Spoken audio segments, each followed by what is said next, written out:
Be ready. 5 seconds. Start. Mr. Deputy Chairman, it is a formal proposal that has been placed before us, and I do not think there is anybody in this House who would oppose the recommendation for ratification of this very important convention. These conventions have a history that goes back to at least 60 or 70 years, if not more, but the present convention, the Universal Copyright Convention, is much more comprehensive than all the previous conventions in this regard.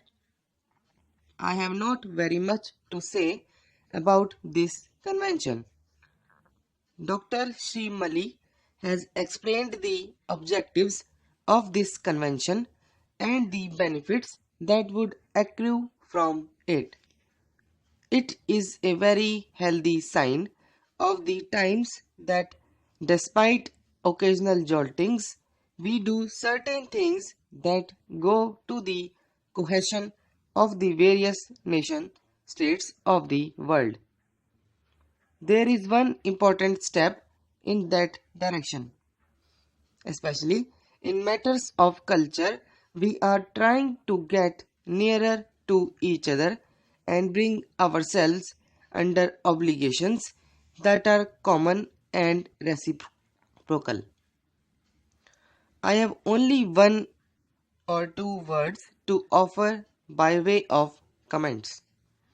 It is a pity that two important segments of the world are not yet signatories to this pact, the Soviet bloc and China, and so long as these two very important areas of the world do not come within this convention, we cannot expect the best out of it.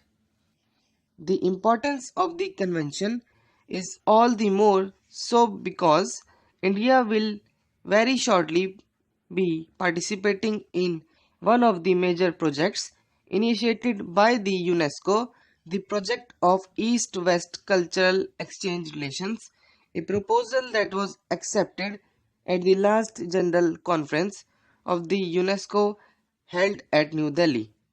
This program envisages that translations of some of the most important works from Asian and African countries will be exchanged with similar translations of works of Western origin for our mutual benefit. We are going to participate in that major project, and the convention will be very useful safeguard in that respect.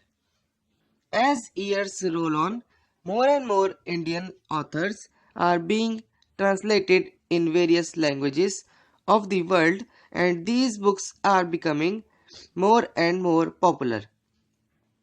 It is only proper that our authors get the copyright protection in those countries that are contracting parties on the strength of this convention. It is a pity that this convention was adopted in three major languages: English, French, and Spanish, and not in Hindi.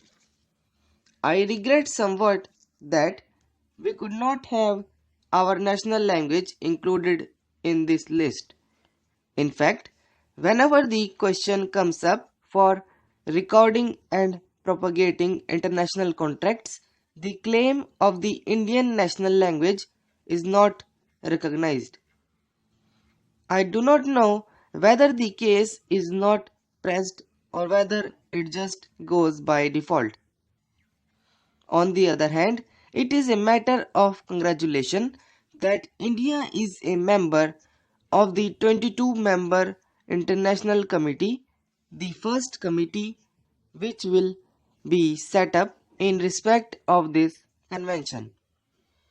I agree with Dr. Srimali when he says that by and by some of the countries that are not yet signatories to this convention will eventually come within this convention and be signatories to this and also achieve the ratification that is necessary for the purpose. It is the most obvious thing to do, and I hope this House will recommend its ratification without any demand. Mr. Deputy Chairman, the motion for ratification has not come a day too soon.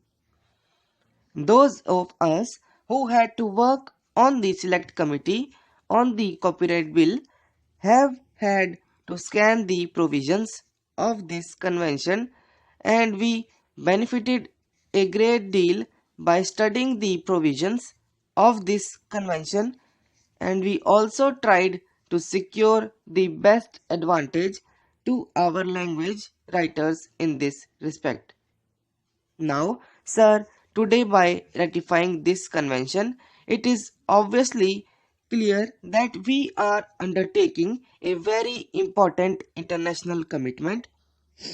It has been said, I believe, in the other house, in this respect, that with its long and ancient cultural heritage, with its great past literature in the ancient languages, India will have much to give, and therefore India stands to gain.